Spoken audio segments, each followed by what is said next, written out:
All right. Hello, Team New Writings family. Juwan B for broadcasting from Detroit. Definitely excited to be facilitating this off the cuff training. And indeed, it's off the cuff, it's unscripted. So, very afraid for what might happen here. But in any respect, the reason why I'm doing this off the cuff training is I received a number of text messages and emails regarding um, the desire to have insight, to have a talk, or to have a live training about how to follow referrals.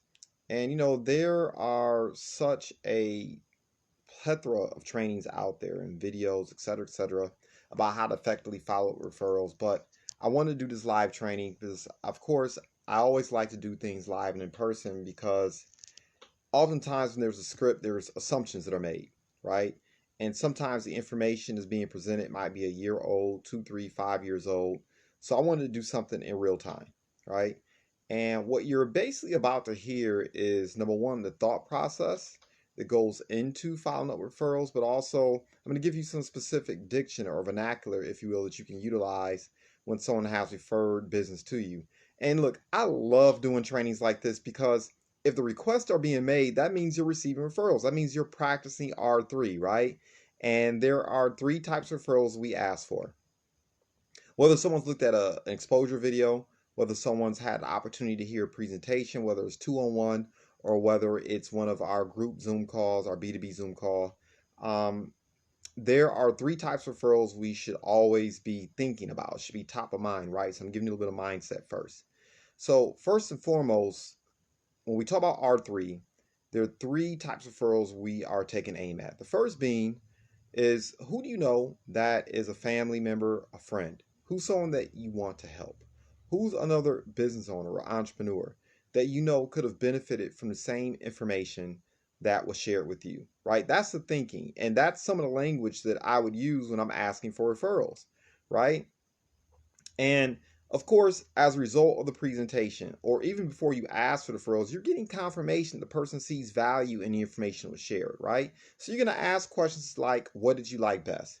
You're going to ask questions like, wouldn't it be nice if other people had been exposed and heard the information you heard today? You may ask towards the end of a presentation, or you'll even hear me echo at the end of a presentation, I've never heard of a serious entrepreneur or business owner who doesn't think their family, their business, their financial and legal decisions aren't worth $1 or $2 a day, right? And those questions are designed to get buy-in, to confirm value, whether a person decides to enroll or not, right? And so to get them thinking, the seed has been planted, look, other people can benefit from this. And also understand though, when you're asking these questions, the individuals listening, despite the fact that you've used the words, who do you know that could benefit from the information? You know what they're really thinking? They're really thinking, who do I know that would buy it, right? And you have to offset that. It's not about who would buy it. It's not about who would invest themselves. It's about who could benefit from the information. And so you don't want to be lazy in language here. You want to say specifically, look, we can't control whether or not someone will make a buying decision. We cannot control whether or not someone's going to make a decision to acquire the service. But who do you know that you want to help, that could benefit from at least learning about this? Now, look, when you ask that question, understand that most people are going to draw a blank, right? If you figure most people have 50 to 100 people on their phone and you ask that question, if you're not specific, it's a brain freeze, right? And a confused mind does nothing. And a confused mind refers nothing too. So you might want to ask, who is your cousin, uncle, mother, father, friend? Who's an entrepreneur that you respect, that you have a high regard for, that would appreciate at least learning about the information that I share with you today? Someone that you want to help. You'll hear me ask sometimes, if I ask that initial question and I don't get a response, I may ask, what, if your car was broken down in the middle of the night at 2 a.m. in the morning in 15-degree weather, who's that person you would call first? Right? I may ask, who's that person that you have a high degree of respect for? Who's a person who has high business acumen, that you know is progressive, looking to level up in life? People whom you know would appreciate the opportunity to make better decisions, right? Get more specific. You might want to ask a person, who's someone that you've done business with recently and you really respected and appreciated their approach, right? That you just want to help. Who's someone that you know that is starting up a business right now that you just recently had a conversation with, right? You want to make it conversational. You want to slow down to speed up. And so when you ask this initial question of who do you know that could benefit, right? You want to be more pointed in terms of some of the questions that you're asking, right? Of course, the next referral is, who do you know that owns a business, that cares about their employees? I may ask, who do you know that, or what's an employer, or where have you been employed recently? If a person's working currently or had a previous job, you know, where did you work at? Did the HR department or did the business owner care about the employees, right? Who do you know that owns a business? I may ask, where do you get your hair done? Where did you buy your most recent vehicle, right? Where do you acquire your supplies? If you're a business owner, what businesses are you doing business with that has employees, right? If the well is running dry, I may ask, who's your insurance agent, right? You've heard me ask that time and time again because insurance agents do what? Business with other business owners. And chances are, if you are belly to belly, eyeball to eyeball, whether virtually or in person, 9 times out of 10, a successful entrepreneur has a relationship with an investment advisor or a finance person or an accountant or an insurance agent, right? And those are people who do what? Business with other businesses. So you may want to ask that question too. And of course, the last question you want to ask is, look, who do you know who is a go-getter, entrepreneurial, self-motivated, not afraid of work, right? They're willing to put on the overalls, right? Who's that go-getter in your network that you believe could benefit from learning about this as well, right? Who do you know who wants to earn an extra $1,500 per month, part-time, spare time? Or who do you know who's sick and tired of JLB, sick and tired of just living check to check, right? Who is looking to actually go after and run after a six-figure income? Who do you know that wouldn't mind making an investment? People who look to make investments.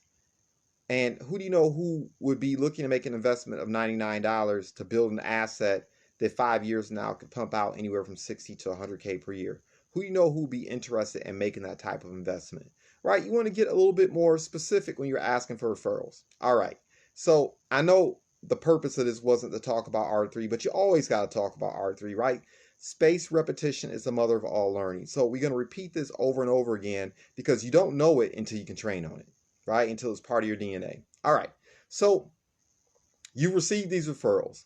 What does it sound like? So let's say, for instance, I am going to give Selena Wells a call, right? She's been referred to me by Miss Adia Webb. And so this is what it would sound like. I would call up Selena, and look, what you want to do is you want to announce who you are and who referred you right out the gate, right? Don't mess around because you only have 5 seconds before that person hangs up on you or takes a negative posture. At the end of the day, they don't know you, right? And so you want to get that out the way. So I call up Selena. Selena picks up the phone. I say, hello, Selena, this is Juwan. And she's going to say, well, who are you? Or she may say, great. But whatever comes out of her mouth, I'm going to say, look, Selena. So I call Selena, this is Juwan. She says, who are you? Or whatever the case may be, right? And then immediately afterwards, I'm going to say, look, you and I may not know each other, but we have a good friend in common in Miss Adia Webb. Notice I'm not saying my friend. Notice I'm not saying my business partner. I'm saying Miss Adia Webb. I am planting in the subconscious automatically, this is a business call. I'm not calling you to mess around. I'm not calling you to play games. This is a business call. I'm exercising professionalism, right? So I'll call up Selena. I'll say, Selena, you and I may not know each other, but we have a good friend in common in Miss Adia Webb. Now, I lead with that because at the end of the day, the only reason why Selena is going to talk to me any further is because she knows that we know someone in common. And if you're dealing with business owners and entrepreneurs in particular, we're curious. We're nosy, right? We want to know what other entrepreneurs and business owners are doing. And if that person has a degree of respect for Adia, she's going to be more than likely, or he's going to be more than likely to hear me out for the next 30 seconds because that's all you have, right? When you're calling up referrals, you can't be on the phone for 20, 30 minutes. You can't be on the phone for 5, 10 minutes. You got to cut to the chase, right? So Selena picks the phone. Hey, this is Juwan. She says, who in the world are you? Let's say that's what she says. Look, Selena, you and I may not know each other, but we have a good friend in common in Miss Adia Webb. Do you have a moment? I'm asking, do you have a moment? Because remember, business owners, entrepreneurs, people who are leveling up in life are busy. I want to be courteous. It's professionalism, right? I'm going to say, we have a good friend in common, and Mr. Dia Webb, do you have a moment? Because if that person's busy, if that person is occupied, if they're at work, if they're in the middle of a conference call, if they're in the middle of disciplining a child, they're in the middle of talking to their husband or on date night, right? You don't want to piss them off. You don't want to annoy them or antagonize them. Do you have a moment? And because they recognize the person that has been referred, right? That referred you, they're more likely to say, yeah, I have a moment. Or yeah, I got a couple seconds. What's this all about? Right? You're going to hear that. Yeah, I got a moment. Or yeah, I have a couple seconds. Or yeah, what is this all about? Right? And what you're going to say is, look, I'm a B2B consultant. Look, I'm giving you the language. Don't deviate from this. Okay, you're going to say, look, I am a B2B consultant, particularly if you're calling up another entrepreneur or business owner. I'm a B2B consultant. I had the opportunity recently to share information with Ms. Adia Webb. And I shared information about how we've been able to help other entrepreneurs, professionals, heads of households, and business owners make smarter financial, personal, business, and legal decisions, help them acquire more clients, save money, and make better financial decisions. She was excited about it and decided to take advantage of our program. If she didn't take advantage of the program, I'm just going to say she was excited about it. She saw value in it. And look, I just simply asked her, who else do you know that could benefit from this information? Who do you know who's serious? Who do you know who's entrepreneurial? Who do you know who's progressive, who's forward thinking, that could benefit from the information I shared with you? And you know what? You're one of the first individuals Ms. Webb referred me to. So I know she thinks very highly of you. Now let me press pause here and back up on the psychology just a little bit, right? Notice the language that I'm using. I asked Mr. Dia Webb, who do you know who's progressive, serious, building a real business, a real entrepreneur, right? What am I saying indirectly? Who do you know who isn't sitting in front of the television watching MMA? Who do you know who isn't fluffing their pillows, going to bed early at night and waking up late in the morning? Right? I'm saying, who do you know who's serious, who's a real entrepreneur, who's really progressive, who's forward thinking, who's looking to level up in life? Complimentary, right? I'm complimenting the person, right? Where does this psychology come from? I'll give you a quick hint. How to Win Friends and Influence People by Dale Carnegie. How to Win Friends and Influence People by Dale Carnegie. If you have not read that book, must read. Of course, the book of the month is Endless Referrals by Bob Berg. But look, Dale Carnegie, How to Win Friends and Influence People. That book needs to be added to your library. As far as I'm concerned, you don't have your entrepreneurial chops if you don't understand the philosophies espoused in that book. Okay, so that's where it comes from. You want to be complimentary. It's an indirect compliment. That way the person's blood pressure comes down. That way their level of trust goes up. You're being nice to them. People are not complimented often, sometimes not even when they come home. Sometimes the wife and children aren't even very complimentary, right? So you're complimenting them to make the blood pressure go down, to get a little rapport in. That's why you don't miss this step. Don't be lazy in language. Don't miss a step, right? So look, I had the opportunity to share information with Mrs. Dia Webb. She thought the information could be of tremendous benefit, right? I asked her, who do you know who's serious? Who is looking to level up? Who's progressive? Who's really building a business, right, that you respect? And you're one of the first people she referred me to. So I know she thinks highly of you. And I'm going to press pause. 2 seconds. I'm going to let that sit in. And 9 times out of 10, the person will say, oh, thank you. Or 9 times the person can say, really? Or 9 times out of 10, the person can say, oh, that's pretty cool. Or the majority of the time, people are going to say something positive in response because people like to be complimented. It's psychology. So press pause on it for a moment. Give it a chance to kind of sit in. And then what you're going to say next is, look, I'm not calling you to sell anything. Hear me out. I'm not calling you to sell anything, right? You want to say that. Once again, it brings that blood pressure down. They're more willing to be open-minded, right? An umbrella is just like the brain. It works best when it's open. So I'm taking that anxiety away because they're expecting a sales pitch. They're expecting you to go in. They're expecting you to pour out everything you know about your product or service because that's what happens all the time, right? People get pitched. right? You want to be the exact opposite. So look, I'm not calling you to sell anything. What I'd like to do, because we understand, I know you can agree with this, that you're a sharp person. And sharp business owners and entrepreneurs typically don't make decisions based on a phone call, right? You're not going to make a single business decision based on anything I share over the phone, because that's not what smart people do. This is what I would like to do if it's okay with you. I'd like to share the same information with you that I share with Miss Webb. I can send it to you via email within the next 5 minutes. And that way you have a chance to look at the information, make an educated decision, and decide if you have an interest in learning more. And hopefully that makes sense to you, right? It is basically permission marketing. I'm getting their permission. I'm getting that person's buy-in that if I send the information, they will take a look. I'm lowering the blood pressure and getting their permission first before I send an email. Now, I want the email because at the end of the day, I want the person's phone number. I want the person's email. I don't want their social media. I don't want any of the other stuff. I want their phone number and I want their email. It's two things that people try not to change, particularly their entrepreneurs. They don't change their email. They don't change their phone number. That way, once I have that information, whether it's a week from now, 2 minutes from now, 2 years from now, I can always get in contact with you, right? Because I'm thinking about the long game. Whether you acquire the service or not, whether you look at the information or not, I know your circumstances will change, right? So I want that information. So I'm going to go through it again. So I've complimented them. I've pressed pause. Look, I'm not calling to sell you anything over the phone. You and I know both. I'm not calling to sell you anything over the phone. You and I know sharp entrepreneurs and business owners typically don't make decisions based on a phone call. You're not going to make a single business decision based on anything I share with you over the phone. I think you'd agree with me with that, right? And majority of people, I'm going to press pause after saying that. Majority of people say, yeah, you're right. Look, I like to share the same information with you that I share with Miss Adia Webb. I can forward it to you via email within the next 5 minutes or so. Look, if I were to forward this information to you, would you take a look at it?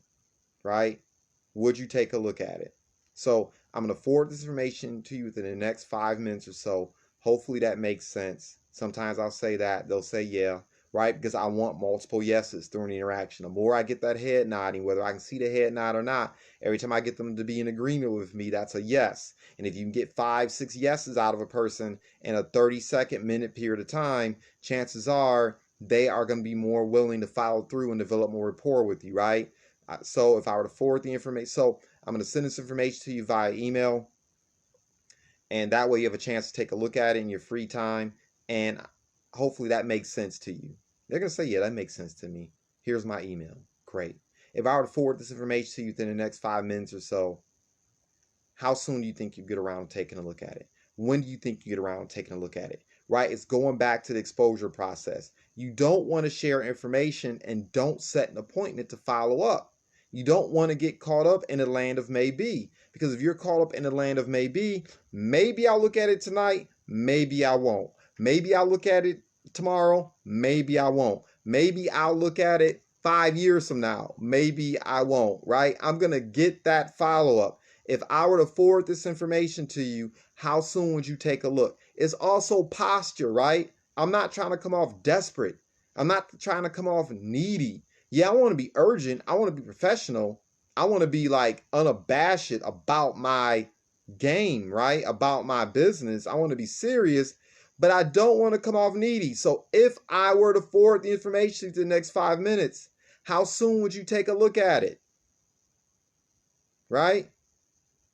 They're going to tell you a day from now, tonight, tomorrow. Give me a call a week from now. Whatever they say, great.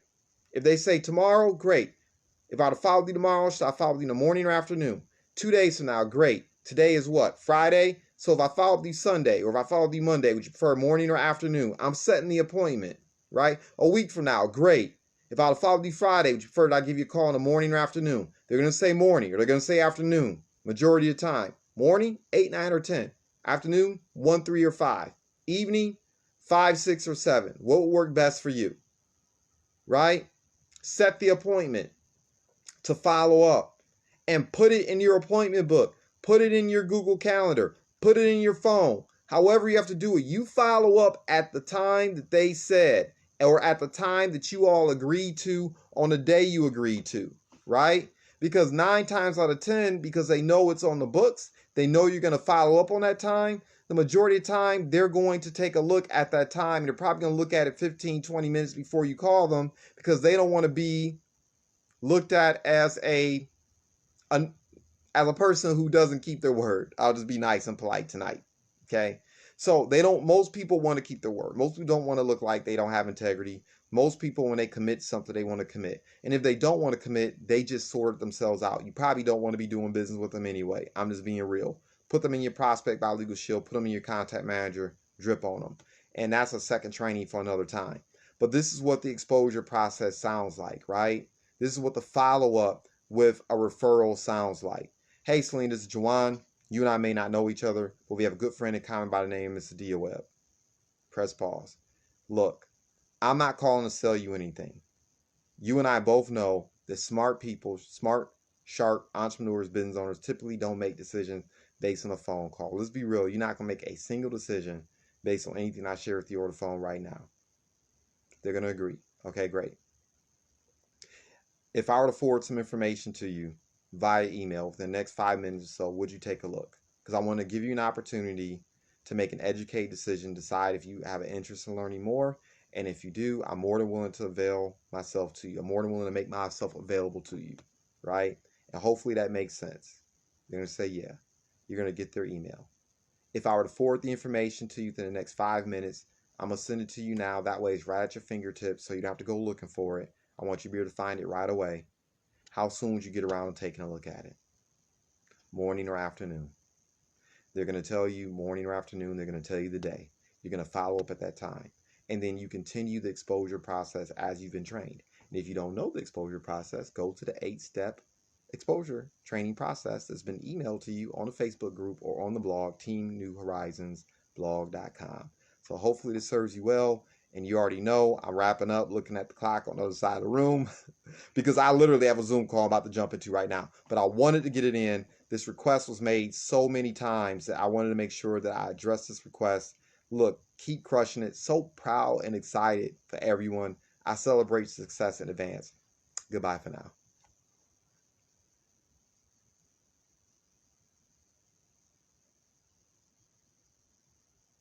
It's not cooperating.